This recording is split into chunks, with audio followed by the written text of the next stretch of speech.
Allez-y. On va démarrer avec les questions. Oui. Sans plus tarder. Pardon? Oui, oui. Allez-y. Je voulais savoir, du coup, on n'est pas assuré par vous si on n'a pas les compétences nécessaires. Juridiquement, vous n'avez pas... Voilà. On a les diplômes, mais ce n'est pas reconnu comme une compétence. Donc, du coup, on n'est pas assuré. Contractuellement, non. Légalement, madame, voilà. Voilà. Donc, vous allez vous retrouver dans la situation où vous avez certes un contrat d'assurance, une garantie, mais en cas d'accident ou de faute, vous ne serez pas couvert. Vous allez avoir un problème où l'assurance va invoquer l'exclusion de garantie. Pourquoi? Parce que votre compétence n'est pas reconnue, donc ça va entrer dans la clause contractuelle qui exige de vous tous les diplômes nécessaires et les reconnaissances et les documents administratifs nécessaires pour l'exercice de votre activité. Donc vous allez peut-être être couvert pour autre chose que pour votre activité en tant que médecin esthétique. Il n'y a pas de cas de jurisprudence en ce sens?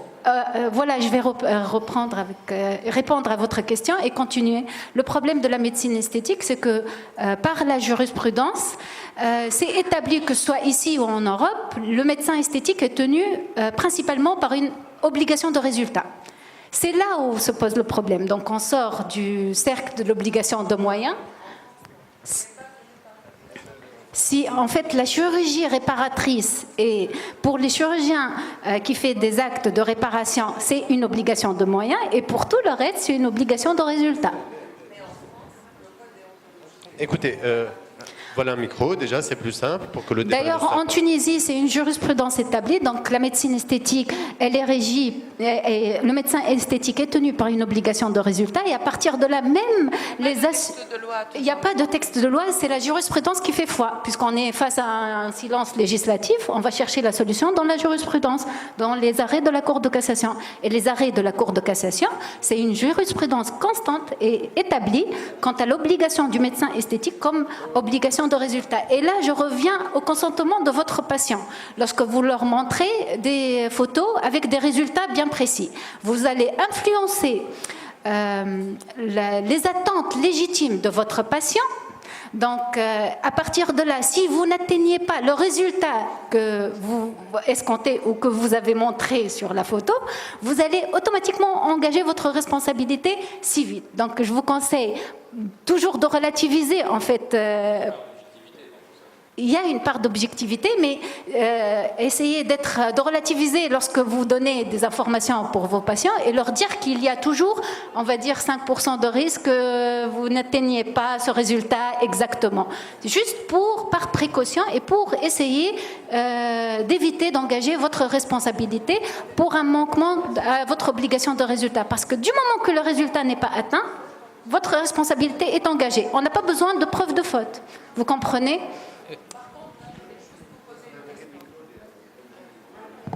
Parler de diplôme en fait. Là, vous parlez de reconnaissance ou de diplôme? Parce que la majorité des médecins présents sont diplômés. Mais est-ce que vous parlez... Mais quand on ramène les diplômes... Juste la clause contractuelle en général en assurance, elle est assez large pour englober non seulement les diplômes, mais les autorisations d'exercice que ce soit qui émanent du gouvernement, du ministère, de votre ordre. Du moment si une assurance trouve que il y a une faille où vous n'avez pas ramené un seul document de ce qui est exigé pour exercer votre compétence, vous vous retrouvez face à une exclusion de garantie. Et voilà.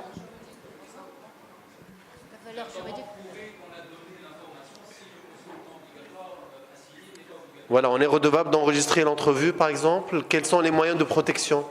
Mais je vous ai donné quelques recommandations, donc essayez de garder une trace du consentement, même une trace électronique. D'ailleurs, un échange de mails. Voilà. Si, on va écouter. Ça peut être un début de preuve. Docteur Slim Ben Salah. Si Slim Ben Salah n'est pas d'accord, mais bon, allez-y. Le consentement, vous pouvez garder une trace du consentement de votre patient afin de désengager votre responsabilité civile pour les fautes d'éthique et d'humanisme. S'il s'avère que vous avez commis une faute technique, votre responsabilité sera engagée de toutes les manières. Voilà. tout à fait d'accord avec ce que vous venez de dire à Docteur l'instant. Bessala. Mais concernant... S'il vous plaît. Oui, concernant la responsabilité vis-à-vis devant le juge va vous demander votre compétence, c'est-à-dire avec quelle compétence vous exercez. Et donc, il va vous demander un papier venant de l'ordre, comme quoi monsieur ou madame Untel exerce en tant que généraliste compétente en chirurgie, en médecine esthétique. Donc, ce n'est pas le diplôme. Vous n'allez pas lui montrer un diplôme. Lui, il n'a rien à voir avec le diplôme. C'est votre mode d'exercice. Moi, ce que je voulais vous dire, c'est de faire très attention avec les assurances, et je mets toutes les assurances dans le même truc. Je n'ai rien contre une ou l'autre des assurances, parce qu'en Tunisie, rien n'est clair, malheureusement.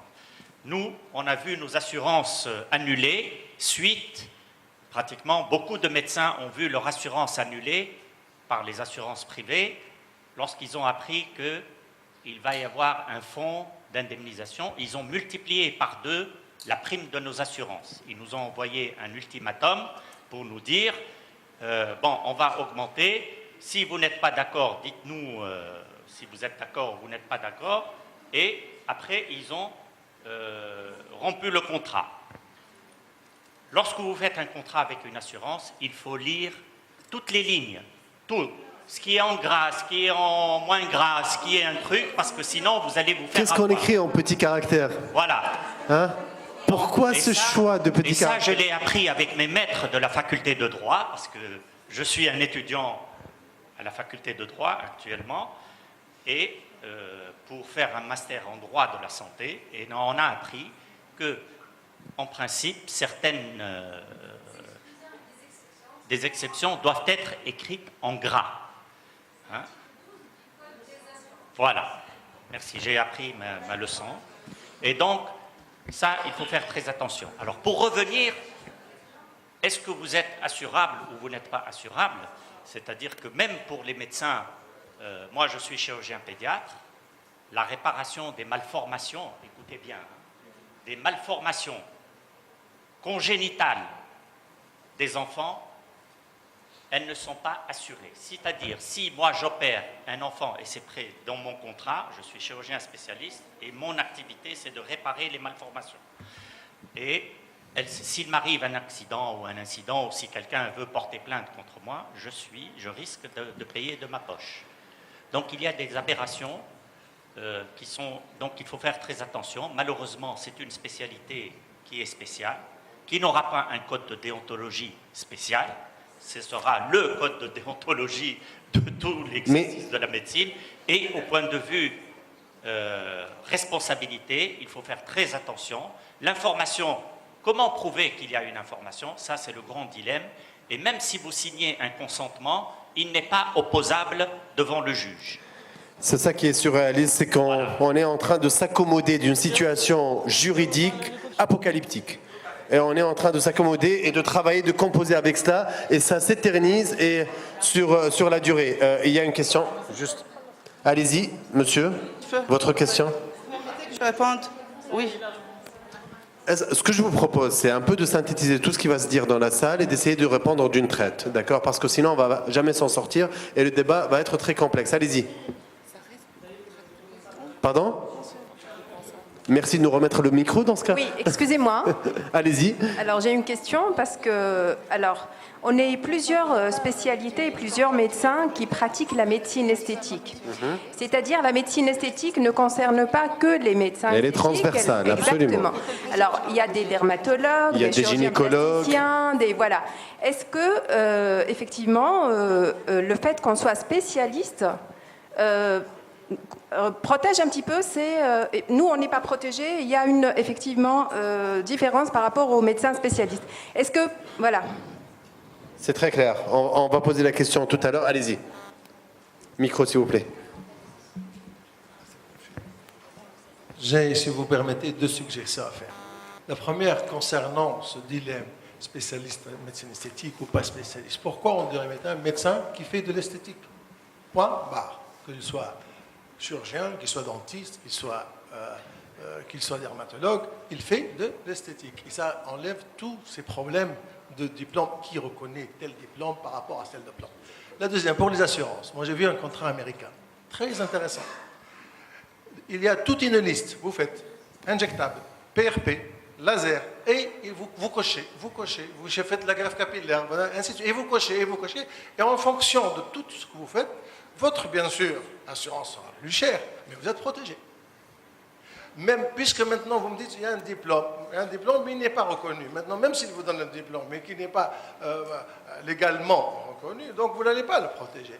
Donc nous, avec l'assurance, je te propose à l'assurance, c'est de nous faire un état de tous les actes esthétiques et de cocher.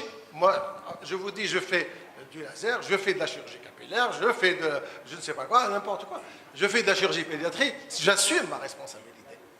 Je ne suis pas chirurgien pédiatre, mais si je le mets et que je veux assumer cette responsabilité, je serai donc, vous comprenez un peu là, mais c'est ça, c'est-à-dire détailler tous les actes pour lesquels on peut être assuré. Juste derrière vous. Il faut changer le contrat au fur et à mesure. Chaque année, il faut réviser la liste. Bonjour, je m'adresse à la directrice du tour. Pour les spécialistes, par exemple les dermatos, est-ce qu'ils sont, eux, assurés ou pas? Donc les dermatos sont assurés et les médecins généraux, médecins généralistes n'est pas assuré. Non, j'ai jamais dit ça. Non. On va poser cette question justement. C'est ce qui a été dit par rapport à la notion de spécialité et de généraliste. Madame, allez-y. S'il vous plaît, madame, je voulais savoir si un jour je fais une faute technique, je serai jugée par qui comme étant une faute technique, puisque tout le monde, presque, n'ont pas les compétences. Qui est l'expert en la matière? Voilà, qui sont pas. Qui est l'expert sur lequel s'appuie le. On est tous experts dans la matière. Non. Mais je voulais dire juridiquement, qu'on n'est pas face à un reconnu tribunal. Par notre État. Face à un tribunal, pas expert dans la matière en termes d'expertise, savoir-faire. Qui va faire l'expertise que j'ai fait une faute technique. D'accord. Ok, donc la notion généraliste face. Je peux répondre?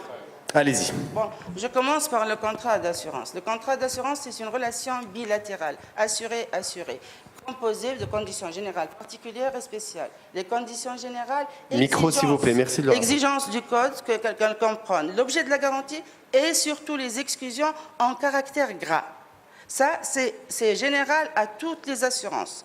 Les conditions particulières, elles sont particulières à chaque assuré.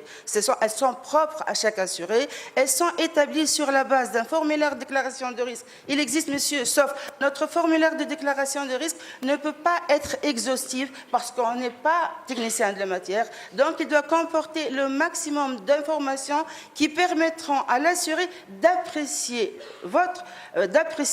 entre guillemets, le risque à prendre en charge au vu de ce qu'on a comme contrat et au vu de ce qu'on a, parce que nous autres, on n'a pas créé la Lune, on est même réassuré auprès de réassureurs de premier ordre. Et de deux, l'assurance, elle est basée sur quoi? Elle est basée sur un aléa. Je n'assure pas d'événements certains. Si là, vous êtes devant un événement certain, aucun assureur, ni le français, ni l'américain... C'est clair. Madame Awini. On est sur l'aléa. Madame Awini, la question de spécialiste face au généraliste, la question de protection. Est-ce qu'aujourd'hui, un dermatologue, aujourd'hui un chirurgien esthétique qui fait de la médecine esthétique, ou encore un gynécologue ou autre, qui ferait une erreur médicale ou il y aurait un problème éventuel, serait plus protégé qu'un médecin généraliste face à la loi ou pas? Un instant. Face au contrat, s'il est couvert parce que contractuellement, il répond aux exigences du contrat, la faute ou la présomption de faute, elle est commise dans un acte inhérent à son activité. Il n'est pas tenu d'une obligation de résultat, il est tenu par l'obligation de moyens. Il doit prouver qu'à telle circonstance, il doit prédire, il doit apporter tel soin. C'est clair. Ça a le mérite d'être clair. Et par la suite, on avait enchaîné avec une question. L'expertise face à un tribunal. Qui serait en mesure, puisque personne n'est véritablement reconnu, après le fameux club des 13, qui serait en mesure de reconnaître justement et de mener l'enquête face à un tribunal? Qui est habilité à le faire? En général, on va nommer un expert qui est du même. C'est le juge qui nomme l'expert. Il y a une liste d'experts et il va choisir un expert de la même spécialité que votre spécialité. Donc du sujet du procès. Il n'y en a pas. Et il y en a 13. Si, il y en a 13. Attendez. Sûrement... Il y en a 13. Attendez. Il y en a 13. 6 sont en voyage, 2 sont malades et 4 ont refusé. On fait quoi? En général, Voilà, par exemple, exactement. Donc la configuration qu'il n'y en ait aucun est tout à fait potable. Pas en tant qu'assureur, je parle tunisien. Je parle tribunal. Ça, c'est les assurances. On parle tribunal. Les assurances. Au tribunal, on va attendre jusqu'à ce qu'il y ait un expert compétent dans la matière qui va statuer s'il y a ou non faute.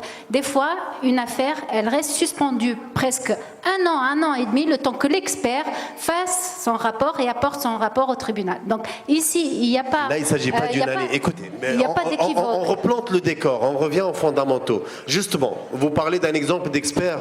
Si on va vers l'actualité, Chokri Loué a passé 3 mois en prison parce qu'il n'y avait pas un expert qui était disponible pour reconnaître la signature légalisée. Là, on n'est pas dans ce cas de figure. Aujourd'hui, l'État ne reconnaît pas les diplômes, donc il n'y a pas de gens qui ont été reconnus par cet État pour évaluer leurs confrères ou leurs consoeurs. Comment voulez-vous aller chercher un expert tunisien qui n'existe pas? Ça n'existe pas. Selon les spécialités, s'il fallait faire un tamisage...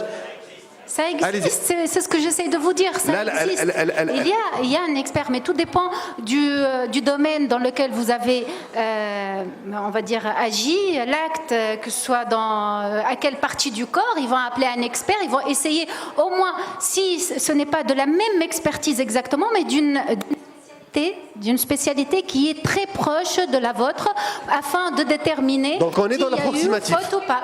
Donc on est dans l'approximatif. Pas vraiment, non, je pense pas. Franchement, non, je pense pas. C'est beau la polémique. Non. Et l'expert, c'est un collège d'experts avant tout. Il y a dans le texte de loi qui est proposé, il y a 3 personnes. On parle de l'état actuel. Et de l'état actuel, mais même dans l'état... Bon, c'est le juge qui désigne premièrement les experts. Oui. Et de toute façon, à la fin, le juge peut ne pas tenir compte de l'expert, même s'ils sont les meilleurs experts du monde. Parce que c'est le juge qui a la dernière l'appréciation du juge, absolument. Mais actuellement, ce que nous, on a demandé, c'est qu'il y ait une liste d'experts qui soit renouvelée, parce qu'on a des experts qui sont là depuis 25 ans ou 30 ans, qui n'ont jamais été changés. Obsolète, archaïque. Voilà. Et donc ça, c'est une liste d'expertise qui doit être désignée et choisie avec un collège, disons, qui va choisir, où il y a les juges, il y a l'ordre, il y a la compétence de ces personnes, il y a leur expérience, mais aussi qu'il faut qu'ils soient formés à l'expertise, parce que c'est très important. On n'est pas tous formés à faire de l'expertise. Et ils nous ont collé dans ce collège d'experts un médecin obligatoire, c'est le médecin légiste. Quelle que soit l'expertise, il va y avoir un médecin légiste dans cette expertise, plus un médecin universitaire, peut-être qu'un médecin universitaire de la spécialité et un médecin en fonction de votre exercice. Si vous exercez dans le privé, il y aura un deuxième médecin expert du mode de votre exercice et de votre spécialité. Et ils peuvent s'aider par ce qu'on appelle un sapiteur, qui est... Les médecins peuvent dire, par exemple, dans telle branche pour le laser, il nous faut un spécialiste du laser pour qu'il nous dise quels sont les risques du laser. Donc, c'est-à-dire, ce n'est pas, quand même, on ne va pas condamner les gens sur des suppositions ou un truc. C'est-à-dire que vous pouvez, si vous avez un très bon avocat, il peut casser tout le truc et vous allez à la cassation. Et souvent, parce qu'il y a un vice de procédure et il y a un truc. Et voilà. donc, et souvent, on a des affaires où les experts rarement affirment l'existence d'une faute et pourtant, les juges, sur la base de leur appréciation souveraine, et ils considèrent qu'il y a une faute. Et le but ultime des juges, c'est toujours l'indemnisation de la victime. Voilà, donc il faut le dire. Par rapport juste pour revenir C'est vrai que j'ai parlé des photos avant et après sous un autre angle tout à l'heure par rapport à la protection des données personnelles. Maintenant, je vais en parler par rapport à vous comme moyen de protection. Donc, vous pouvez faire des photos avant et après afin de garder la preuve que vous avez bien effectué votre acte et que vous avez bien atteint le résultat escompté. C'est clair. Allez-y. D'accord. ربي انا جست باش نجاوب سي خالد على البروبوزيسيون تاعك pour tous les médecins qui font de l'esthétique ils cochent pour les assurances مش كيما يعطي assurance vie الواحد عمره 70 سنه كيما باش يعطي الواحد عمره 40 سنه. Donc justement on est tous là pour essayer de faire le maximum pour avancer les choses, pour encadrer l'exercice médical. Quelqu'un qui n'a pas fait une formation correcte, il va faire beaucoup plus de casse. Donc l'assurance, quelqu'un qui se présente à lui et qui est diplômé, reconnu par le Conseil de l'ordre, et pour tout, il est plus en sécurité. Et ça, juste. D'autres questions? Merci. Très brièvement, allez-y. On va pas. Ça ne doit pas devenir un débat binaire. Non, c'est autre chose. Avant d'arriver aux juges et aux experts, voilà. Moi, j'étais confronté, je traitais un tatouage au laser. J'ai fait 3 séances, j'ai bien expliqué au patient qu'il va avoir besoin de 7 à 8 séances. Au bout de la 3e séance, il porte plainte. Ou je suis convoqué à la police, un interrogatoire, avant d'arriver déjà à les experts et au jugement. Tu es arrêté de ton boulot, tu es confronté. فيما تعرف البوليسيه كيفاش البيرو كما اليه بيرو حديد وغبره وانت قاعد تستنى حتى يجي دورك كانك كريمينال ما عندكش كانك ضربت واحد ولا قتلت واحد. نقول لك حاجه الحقيقه هوني ce n'est pas propre à la médecine. C'est transversal, c'est une situation assez anarchique, et c'est propre à tout le monde. En fait, on est devenu généralement aujourd'hui, on doit prouver son innocence plutôt que la culpabilité. La même chose, brigade économique, il y a 2 semaines, il fallait prouver à une dame que j'avais bien vendu un bien. Donc j'apporte le contrat. C'est du pareil. En fait, c'est général, c'est transversal. Oui. Donc oui, mais malheureusement, c'est l'anarchie ambiante qui fait que ça sévit de cette manière. Si vous permettez. C'est d'ailleurs pourquoi il y a eu le projet de loi et qui a essayé dans l'article 44 et 45 d'éviter aux médecins toute cette procédure, et puisque l'article 44 stipule bien que seul un juge d'instruction peut interroger les médecins, et il faut informer l'ordre des médecins avant toute poursuite, et le médecin ne sera poursuivi que pour une éventuelle faute lourde. Voilà. Une dernière question. Avec le projet de loi, s'il passe, en espérant qu'il passe. Avant de clore le débat. Une dernière question? Non. Eh bien, on va finir avec vous justement, Houda Aouini, aujourd'hui, et également Dr Nazih Zral. Quelles sont les solutions pour éviter tout ce brouhaha auquel on a assisté? Vous avez vu, là, on est en comité restreint, et vous avez vu le débat qui a émané de ces brèches juridiques, de ces manquements juridiques. Comment faire pour rattraper tout ça dans les plus brefs délais? Et par la suite, la question pour vous, Dr Zral, quel serait le rôle de l'ordre pour être un catalyseur, pour accélérer tout le process en question? D'un point de vue très personnel, je pense que les médecins esthétiques doivent se battre pour qu'il y ait une loi spéciale pour leur cas, puisque ici, la loi qui va réglementer la responsabilité civile n'englobera pas cette activité, ou simplement on espère avoir un code de la santé qui va régir tous les volets, tous les pratiquants de la médecine, quelle que soit la spécialité. Et là, c'est surtout aux personnes concernées d'agir, de faire du lobbying ou de vous battre pour vos droits, parce que vous êtes seul confronté à votre sort. Voilà. Merci beaucoup. Dr Zral. Que compte faire l'ordre? Que pourrait faire, pas que compte faire. Voilà. Ouais. Quelles seraient les possibilités? Quelles seraient les possibilités? Les possibilités, c'est d'abord essayer de faire que l'arrêté soit publié le plus vite possible, et ça, on fera le nécessaire auprès du ministère pour qu'il le soit. D'abord et avant tout. La deuxième chose, nous sommes en train de rédiger la modification du code de déontologie et nous le ferons rapidement. C'est pourquoi nos réunions avec la commission, nos partenaires de médecine esthétique, se fera très rapidement pour inclure les recommandations de cette commission au niveau du nouveau code, qui est, comme Slim l'avait dit, c'est un code pour tout le monde, mais on essaiera de mettre des particularités qui feront encadrer la médecine esthétique en Tunisie. Merci beaucoup.